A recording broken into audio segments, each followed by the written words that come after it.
तो तकदीर के लिखे को तदबीर क्या करे, माने नहीं वो बादशाह तो वजीर क्या करे। लंका का राजा रावण सीता को ले गया, लंका का राजा रावण सीता को ले गया, अब रावण की मौत आए तो रघुवीर क्या करे। જેવું એને સીતા માતાનું અપહરણ કર્યું હતું એ વખતે રાવણની મૃત્યુ તિથિ લખાઈ ગઈ कि लंका का राजा रावण सीता को ले गया, अब रावण की मौत आए तो रघुवीर क्या करे। અને અજાગૃતતામાં એટલે તમે કોઈને એક્સિડન્ટ કરી દો પછી કહો કે મને તને મારવાનો ઈરાદો નહોતો, તો નેગ્લિજન્સ ઓફ ધ એક્ટ એટલે અજાગૃતપણે કે બિન ઈરાદાએ પણ કરેલું અપકૃત્ય એ પણ તમારા ભાગ્યનું નિર્માણ કરે છે એવું ચોક્કસ। એટલે લંકા का राजा रावण सीता को ले गया, अब रावण की मौत आए तो रघुवीर क्या करे।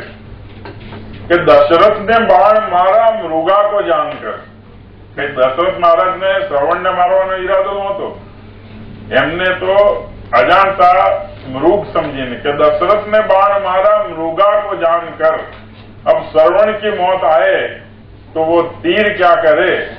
कि तकदीर के लिखे को तदबीर क्या करे। ने राजा के राजदंड में सभी बंधे पड़े हैं।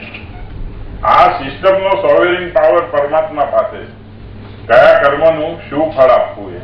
એટલે તો ભગવાન શ્રી કૃષ્ણએ કર્મણ્યવાધિકારસ્તે મા ફલેષુ કદાચન કહ્યું। એટલે राजा के राजदंड में सभी बंधे पड़े हैं, लिखा है मुझको जेल हो तो जंजीर क्या करे। लिखा है तुझको जेल हो तो जंजीर क्या करे, लिखा है उसको जेल हो तो जंजीर क्या करे। तकदीर के लिखे को तदबीर क्या करे, माने नहीं वो बादशाह तो वजीर क्या करे। तो આવી રીતે આ આપણે જીવનમાં જ્યોતિષ જાણવાથી અથવા આ જ્ઞાન પ્રાપ્ત કરવાથી આપણે શું પરિવર્તિત કરી શકીએ છીએ અને શું નથી પરિવર્તિત કરી શકતા એ જોયું।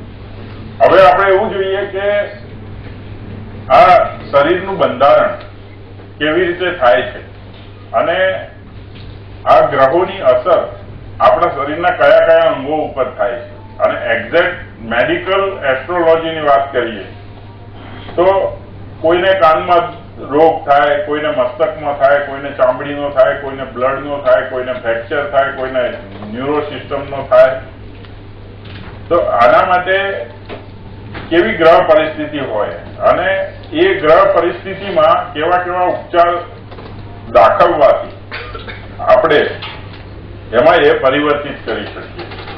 તો જ્યારે બાળક માતાના ગર્ભમાં હોય છે ત્યારે એની પોઝિશન આ પ્રકારે હોય છે। હવે આ જે બાળકનો તસવીર છે, ફોટો છે,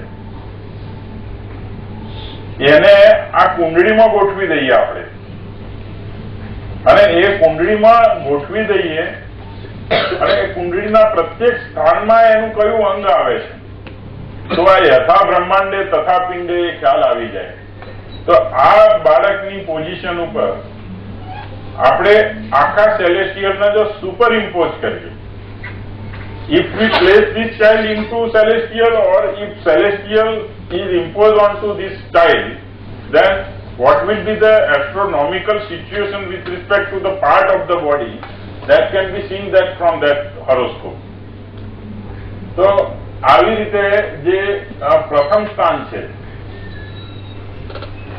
એમાં જે ફ્રન્ટલ લોબ ગુજરાતીમાં વર્જન હશે ત્યારે ડોક્ટર નાયક સાહેબ પાસેથી મેં આ બધા શબ્દોને કરેક્ટ કરેલા, મને પાછા બધા અંગ્રેજી શબ્દોનું જ્ઞાન નથી। એટલે આ જે વચ્ચેનો પોર્શન છે બોડીનો એ ફર્સ્ટ હાઉસના સબ્જેક્ટ। હવે પ્રથમ સ્થાનની અંદર માનો કે કોઈનો જન્મ લગ્નમાં શનિ છે અને એ શનિ ઉપર મંગળની દ્રષ્ટિ થાય તો માથામાં વાગે અથવા તો મસ્તકમાં થતા જે કઈ રોગ છે એ આપણા આ ફર્સ્ટ હાઉસથી જાણી શકાય। એનો કારક સૂર્ય છે, how it can B corrected. તો એ સ્થાનનો માલિક અને એ સ્થાનના સાપેક્ષની અંદરની જે ગ્રહ પરિસ્થિતિ છે, જો એનું આપણે ઉપચારાત્મક કરીએ તો એ જે ડેફિસિટ જન્મજાત આપણામાં આવેલી છે દેટ કેન બી ઇલ્યુમિનેટેડ. એવી રીતે સેકન્ડ હાઉસ, તો અગેન મેં આપને કહ્યું એમ જે સેકન્ડ હાઉસનો સબ્જેક્ટ છે એ ફિક્સ છે. એટલે આપ જોજો કે જે વોઇસ ક્વોલિટી છે એ સેકન્ડ હાઉસનો સબ્જેક્ટ છે, વાણી. અને એ વાણી કોઈ type of the voice cannot be change. Am I right sir Trivedi સાહેબ? જે માણસનો ભારે અવાજ હોય, જાડો અવાજ હોય, જોકે શાસ્ત્રોમાં તો એના 72,000 પ્રકારોનું વર્ણન કર્યું છે. એટલે કૌશલ્યા માતાજીનો દુદુંબી અવાજ હતો. આ આપને ડોક્ટરોએ ખરેખર એ વોઇસ ક્વોલિટી વિશે જરૂર આ શાસ્ત્રોમાં એટલું બધું ઉત્કૃષ્ટ રીતે આપેલું હોય છે. માનો કે જયારે કન્સિવેશન થાય અથવા ફલિતાણ થાય, ને ફલિતાણ થતી વખતે what it is exactly happen, કે આવડા મોટા વરડાના નાનકડા બીજમાં આવડા મોટા વરડાની ડિઝાઇન હોય છે. How it can be read. તો યજુર્વેદની અંદર પ્રત્યેક ઉત્પત્તિ, એટલે યજુર્વેદનું જે ગણેશ સૂક્ત છે, અને અગેન એ ભાષા જાણવા છતાં હવે કોની સાથે બોલવી અથવા કોને કેવું એ પણ પ્રશ્ન થઈ ગયો છે. એટલે indeed we are a poor people of a rich country. એ યજુર્વેદના ગણેશ સૂક્તમાં એવું કહ્યું છે કે ઓમ માતુન ઇન્દ્ર વૃત્રહનસ્માકમર્દમાગહી મહાન મહી બિરુતિ બિહિ ત્વમ ઇન્દ્ર પ્રતુર્તિર્ક્વ બિવિશ્વ અસિપ્રેદ અશસ્તી હાજનિતા વિશ્વતુરસિત્વંતુર્જતરુક્યતઃ. તો ધીસ ઇઝ ધ પ્રોસેસ કે આ જીન્સની ડિઝાઇન શું છે, અને એ ડિઝાઇનમાંથી આ જ પ્રકારેનું બાળક જન્મશે. એ આ વેદ તો અપૌરુષે છે. બીજી વેદની એવી જબરજસ્ત વાત છે કે આપણા 72 ઉપનિષદ, 18 પુરાણ, કે આપણા મહાભારત, રામાયણ અને ભાગવતજી જેવા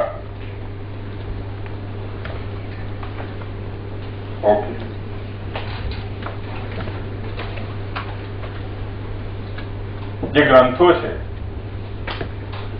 તેમાં ઇવન ભગવદ ગીતાજીની ઉદ્ઘોષણા ભગવાન શ્રી કૃષ્ણએ કરી હોવા છતાં એની પ્રત્યેક શ્લોક એ પૂર્ણ પ્રાણાયામ નથી, પણ પ્રત્યેક વેદની પ્રત્યેક ઋચા એ પૂર્ણ પ્રાણાયામ છે. એટલે સમજણ વગર પણ જો વેદની ઉદ્ઘોષણા કરવામાં આવે તો પણ પૂર્ણ પ્રાણાયામ થાય છે. ઓમ સ્વસ્તિ ન ઇન્દ્રો વૃદ્ધસ્રવાઃ સ્વસ્તિ નઃ પૂષા વિશ્વવેદાઃ. તો આ પૂર્ણ પ્રાણાયામ થશે. એ અપૌરુષે છે, અદભુત છે. તો આ રીતે હવે મને નોટિસ આવી ગઈ.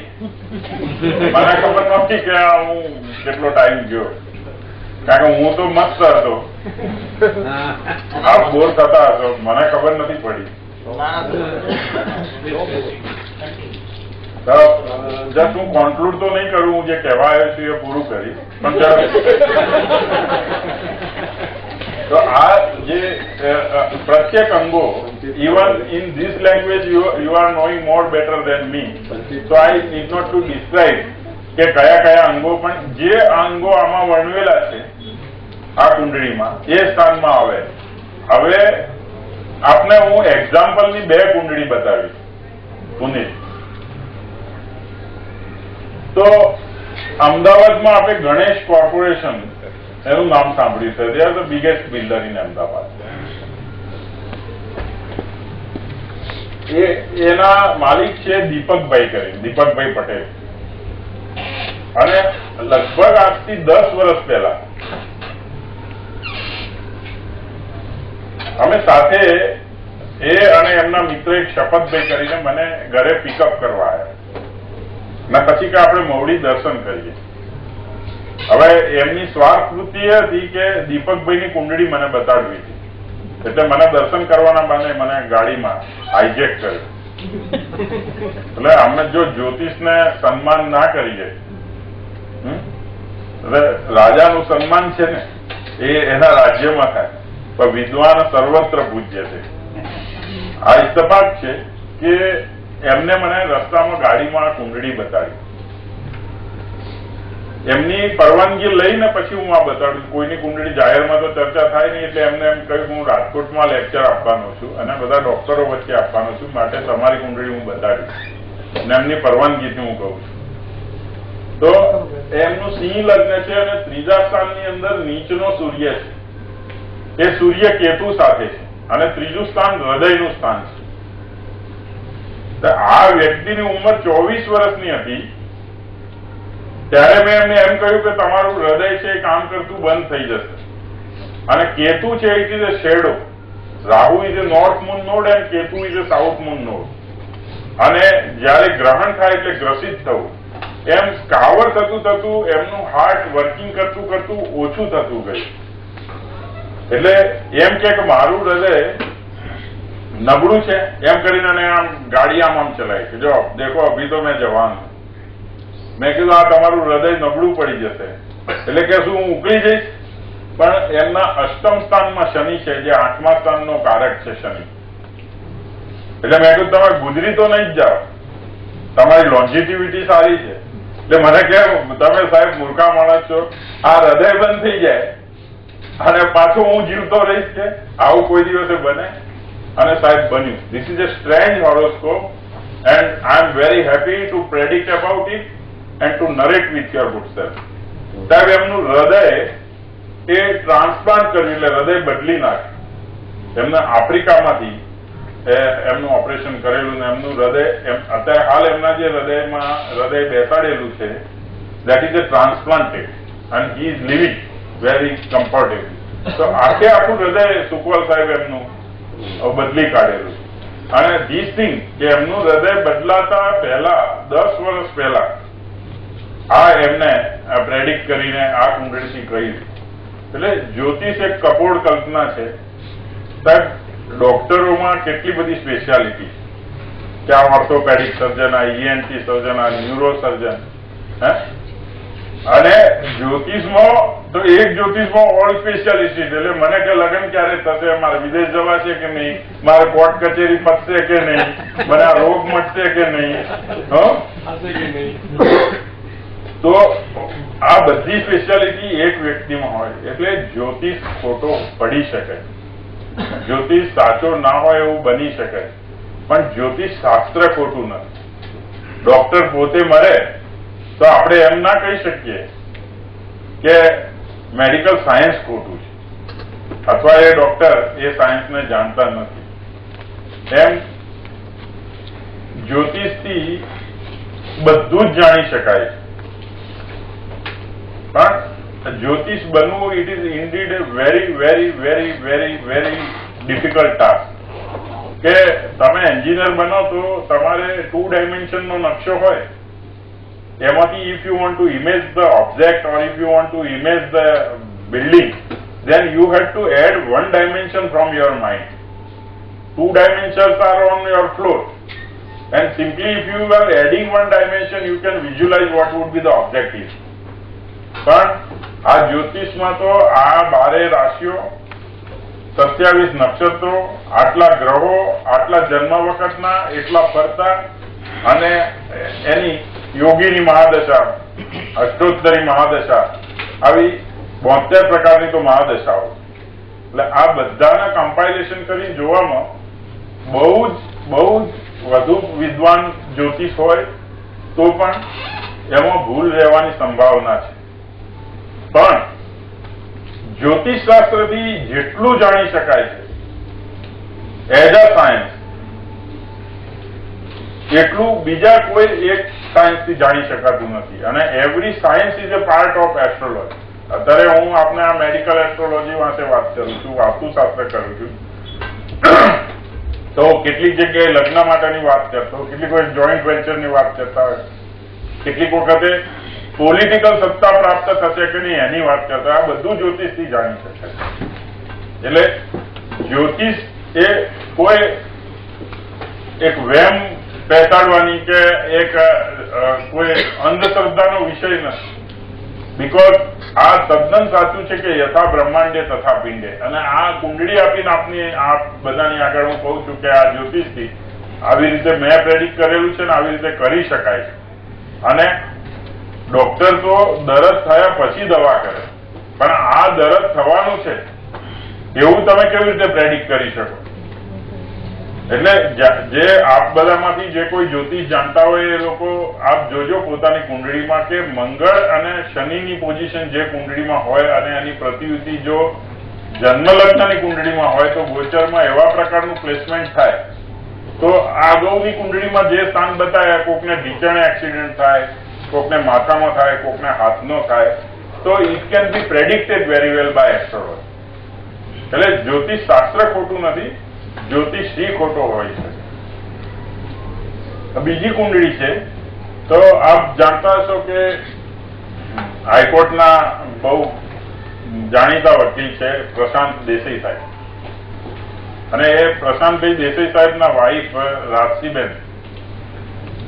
અને પ્રશાંતભાઈ મારા સારા મિત્ર, એટલે હું આ રાજસીબેનની કુંડળી જોઈને એમનું 5th હાઉસ છે, અને 5th હાઉસ છે રાઈટ કિડનીનો ભાગ છે. એમને 5.5 વર્ષથી કન્ટિન્યુઅસલી મુસલસલ કહેતો આવેલો કે તમે આમના જે અત્યારે ખાવા પીવાની રીતભાત છે કે એમની જે કઈ મેડિકલ ટ્રીટમેન્ટ કરાવી હોય કરાવીને તમે એમના હેલ્થની કાળજી રાખજો, નહીં તો એમની કિડની ખલાસ થશે. જો એમના 5મા સ્થાનમાં નીચનો મંગળ છે, મંગળ સૂર્યનો અંગારક યોગ છે, અને એની સાથે કેતુ પડેલો છે, અને અલ્ટિમેટલી એ નોબત આવી અને એમની જમણી બાજુની કિડની એ બદલાવવી પડી. So that we can predict all the disease. માનો કે સ્કિનના ડિઝીઝ હોય તો એને અસર કરતા ગ્રહોથી કયા અંગમાં ડિઝીઝ થવાના છે, તો આ રીતે કુંડળી ઉપરથી that we can predict very well. હવે વાસ્તુશાસ્ત્ર, તો સંસ્કૃતમાં વાસ્તુ શબ્દનો અર્થ છે વાહા અસ્તુ, એટલે હવે જ તમે વાસ કરી શકો.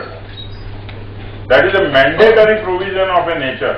એટલે જો તમે કુદરતના નિયમોનું પાલન ના કરતા હોય તો you are not allowed to disturb the nature, and if you will disturb the nature then you have to સફર.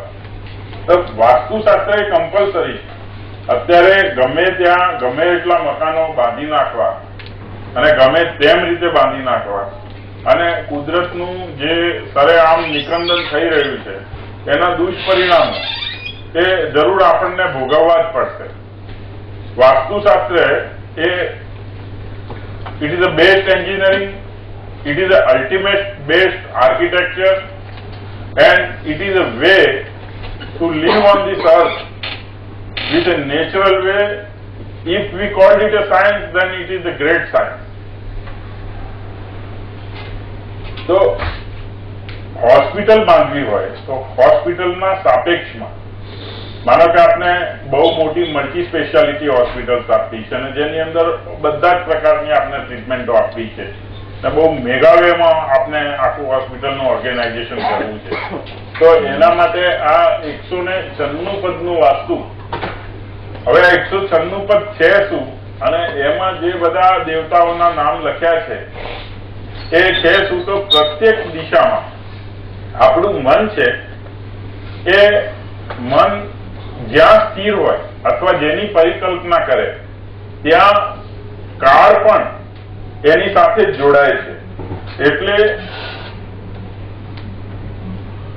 જેવી રીતે જ્યોતિષનો સિદ્ધાંત હતો કે યથા બ્રહ્માંડે તથા પિંડે, એવી રીતે આ વાસ્તુશાસ્ત્રનો સિદ્ધાંત છે કે પૂર્ણમદ પૂર્ણમિદમ પૂર્ણાત પૂર્ણમુદચ્યતે પૂર્ણસ્ય પૂર્ણમાદાય પૂર્ણમેવાવશિષ્યતે. આવડું મોટું રાજકોટ શહેર છે, આવડું મોટું ગુજરાત છે, આવડો મોટો ભારત પ્રદેશ છે, પણ આપની પાસે એક નાનકડો પ્લોટ પડ્યો હોય તો આખા દેશમાં ગમે ત્યાં પડતા હોય તો આપણે એમાં વિચાર આવે કે હું આમાં આમ બનાવું કે હું આમાં તેમ બનાવું. તો આ પૂર્ણમાંથી જે પેદા થયું છે એના પૂર્ણ ગણીને એમાં માનસિક ઇફેક્ટથી તમે ઇન્વોલ્વ થયા છો, માટે કાળ ત્યાં આગળ પ્રત્યક્ષ મોજૂદ છે. એટલે વાસ્તુ પુરુષ એ કાળ પુરુષ જ છે, અને એના ઉપર એ સ્થાનના ઉપર કયા કયા ગ્રહોની ક્યાં ક્યાં અસર પડે છે, એનાથી ત્યાં કેવી દૈવજ્ઞતા ઉત્પન્ન થઈ છે. એટલે પુનિલ પેલું જે બધા દેવતાઓના નામ લખેલા છે 45 દેવતાઓના, એ 81 પદમાં હશે. આમાં શોર્ટ નામ છે, આઈ થિંક કલર ફોટોગ્રાફ હતું. તો આ એવી પરિકલ્પના આવી કે ભગવાન સ્વયં શિવ એટલે આ સૃષ્ટિના રચયિતા એ અંધકાસુર નામના રાક્ષસ જોડે યુદ્ધ કરતા હતા. આવી દંતકથા છે. ત્યારે એ અંધકાસુરનો વધ કર્યા પછી એમનો પ્રશ્લેષ એ પૃથ્વી પર પડ્યો, અને એમાંથી એક પુરુષની ઉત્પત્તિ થઈ, એના વાસ્તુ પુરુષ કહ્યો. અને એ વાસ્તુ પુરુષ એ ત્રણેય લોકનું ભક્ષણ કરવાની ઈચ્છા પ્રગટ કરી, અને એ જો ભક્ષણ કરી જાય તો આ બ્રહ્માની રચેલી સૃષ્ટિનો નાશ થઈ જાય. અને એવું ના થાય એટલા માટે બ્રહ્માજીએ જે એમના ગણ દેવતાઓ હતા એમના આદેશ કર્યો કે આ પુરુષને એને ઊંધો સુવાડી અને તમે એની ઉપર બેસી જાઓ. અને મધ્યમાં સ્વયં બ્રહ્માજી બેસી ગયા. આ એક દંતકથા છે. એસ્ટ્રોનોમિકલી હાઉ આઈ કેન ઇવેલ્યુએટ કે પ્રત્યેક ખૂણા ઉપર ફરતા ગ્રહોની અસર થાય છે, અને એ ફરતા ગ્રહોની અસરના કારણે એક દૈવજ્ઞતા ઉત્પન્ન થાય છે. આ દૈવજ્ઞતા જો વિક્ષેપિત થાય તો એનાથી દોષ ઉત્પન્ન થાય, જેને આપણે વાસ્તુ દોષ કહીએ છીએ. અને if we go parallel to that દૈવજ્ઞતા તો એનાથી આપણને ફાયદો થાય. માનો કે સ્વયં શિલ્પકંજરી નામનો એક ગ્રંથ છે, જેના રચયિતા સ્વયં વિશ્વકર્મા ભગવાન છે. એનો એક શ્લોક મેં ડોક્ટર સુખવાલ સાહેબ વધાર્યા હતા ત્યારે મેં એમને કહ્યો હતો કે how this is a absolute scientific way. એ શ્લોક એવું છે કે પ્રાકી શિરા શયને વિદ્યા, દક્ષિણે સુખ સંપદા, પશ્ચિમે પ્રબલા ચિંતા, હાનિ મૃત્યુ તદોત્તરે. તો જો ઉત્તર દિશામાં માથું રાખીને આપણે સૂઈએ તો આપણા શરીરની અંદર રહેલું લોહ તત્વ એ જે અત્યારે જે એટમોસ્ફિયરની અંદર મેગ્નેટિક ફિલ્ડ છે એનાથી એબ્સોલ્યુટલી 180 ડિગ્રી છે. એટલે આપણા બોડીની અંદર રહેલું લોહ તત્વ આપણા મગજ તરફ અથવા તો આપણા મસ્તક તરફ ખેંચાય, કારણ કે it is absolutely 180 degree opposite to the natural magnetic field. એના કારણે મેન્ટલ એક્ઝાગરેશન થાય, માણસ બીમાર થઈ જાય અને એને બોધોરેશન આવી જાય. જો પશ્ચિમ દિશામાં માથું રાખીને વ્યક્તિ સૂવે તો જે નેચરલ મેગ્નેટિક ફિલ્ડ છે that is a clockwise, and if we keep our head toward the west then it becomes absolutely anticlockwise. એટલે તમારા શરીરનું ક્લોકવાઇઝ મેગ્નેટિક ફિલ્ડ છે એ ગોચર જે અત્યારે હયાત જે વર્તમાન magnetic field of the nature છે એનાથી ઇન્ટરેક્ટ કરે. એટલે બ્લડ પ્રેશરનો દર્દી હોય અને પશ્ચિમ દિશામાં માથું રાખીને સૂતો હોય તો એનું બ્લડ પ્રેશર શૂટઅપ થાય જ. જો એ ઈસ્ટમાં માથું રાખીને સૂવે, પ્રાકી શિરા શયને વિદ્યા, જો પૂર્વ દિશામાં માથું રાખે તો જે આપણું માથું છે અથવા આપણા બોડીની આસપાસનું જે મેગ્નેટિક ફિલ્ડ છે એ magnetic field correctly coincide with the natural magnetic field, અને એના કારણે એના મગજની અથવા બોડીની ઉર્જા વધે, માટે એને વિદ્યા પ્રાપ્ત થાય. એવી રીતે જો સાઉથમાં if we keep our head toward the south and foot toward the north, તો again we are coinciding with the nature, and that's why દક્ષિણે સુખ સંપદા. ત્યારે માણસ નિરાતે સૂઈ શકે, એના ડીપ સ્લીપ આવે, અને જેટલા બી નેચરલ વાઇબ્રેશન છે એ એના બોડી માટે એનર્જેટિક થાય.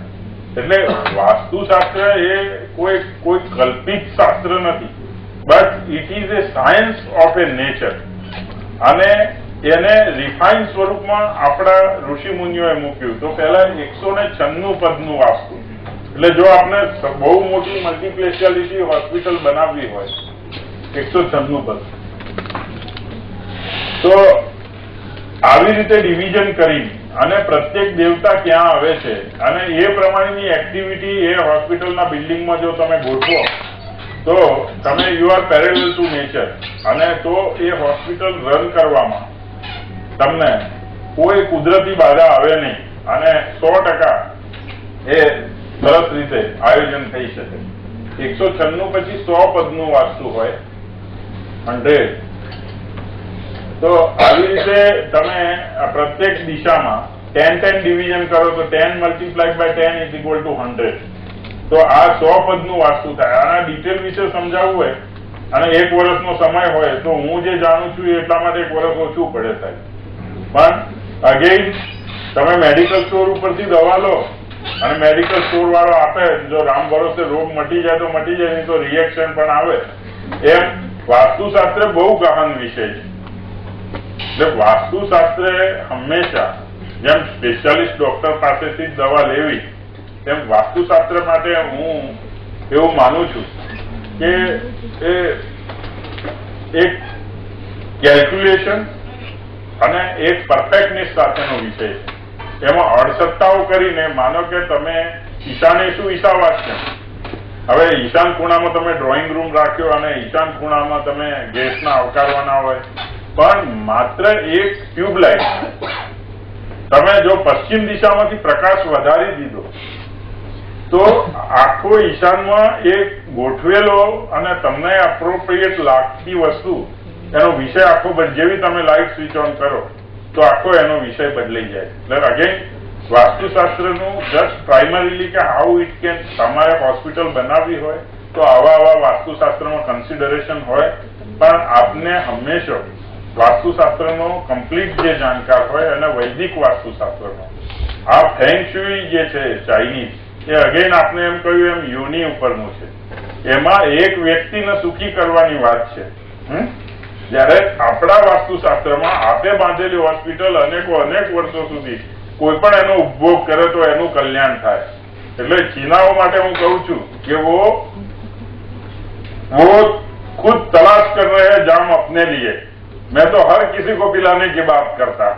તો આપણું જે શાસ્ત્ર છે એ આવું ઉદ્દાત છે કે આપ બાંધો ને આપના 10 પેઢી સુધી એમાં જો નિવાસ કરે તો એના માટે કલ્યાણ કરે. એમાં 100 પદનું વાસ્તુ છે. એવી રીતે એના પછી નેક્સ્ટ આ 81 પદનું વાસ્તુ છે, 64 પદનું વાસ્તુ છે.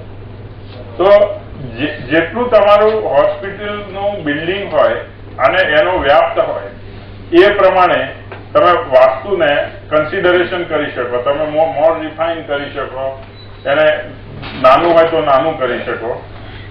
હવે પ્રત્યેક દિશામાં પ્રત્યેક ગ્રહની અસર હોય તો માનો કે ઓર્થોપેડિક હોસ્પિટલ ક્યાં બનાવવી, તો આવડું મોટું રાજકોટ શહેર છે અને જો તમે અગ્નિ ખૂણામાં, દક્ષિણ ખૂણામાં કે પશ્ચિમ દિશામાં ઓર્થોપેડિક હોસ્પિટલ બનાવો તો એ સારી ચાલશે.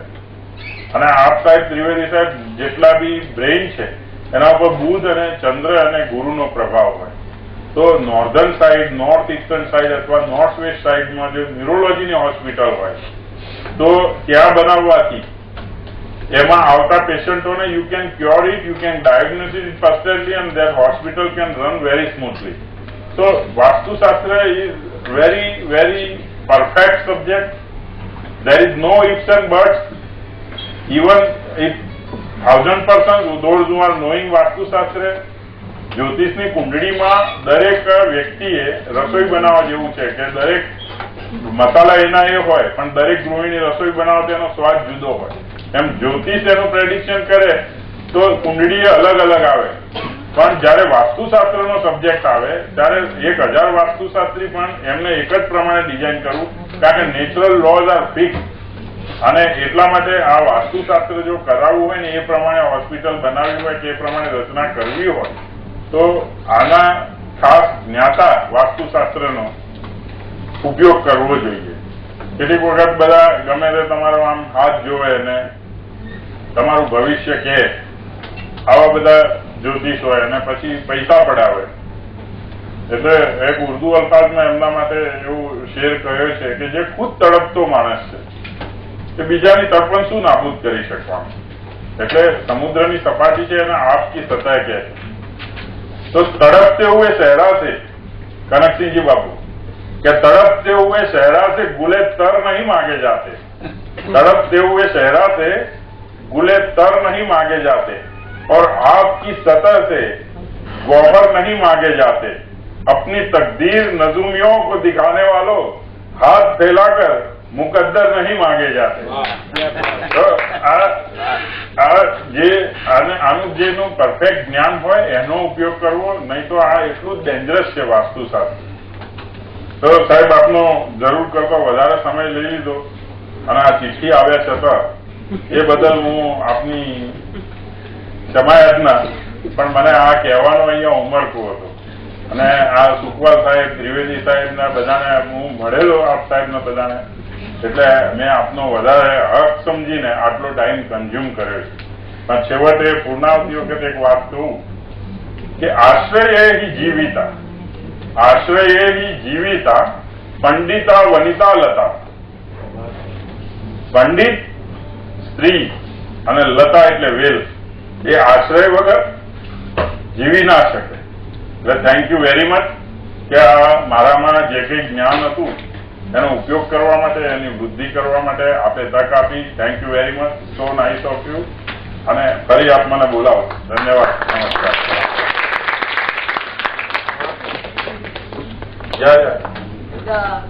The interactive session is open. Any questions? મને પેલા આવું ક્વેશ્ચન આન્સર હતું ને એમાં પ્રશ્ન પૂછ્યો એમ કે તમે સ્વર્ગમાં જશો કે નરકમાં?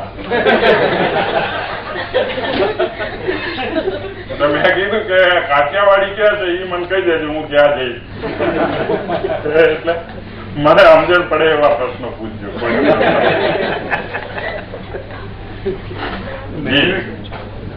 Majority of the time it is said કે સાઉથ ફેસિંગ મોઢું ન રખાય, પણ યુઝ્યુઅલી કોઈ પણ સિટી જોઈએ તો 25% સાઉથ ફેસિંગ જ હોય।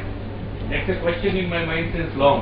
કે આપણે આપ ક્યારેક પૂજા કરતા હો સાહેબ, ત્યારે આપણે એમ કહે છે ઓમ વિષ્ણુ વિષ્ણુ વિષ્ણુ અષ્ટાવિંશતિ કલિયુગે કલિ પ્રથમ ચરણે।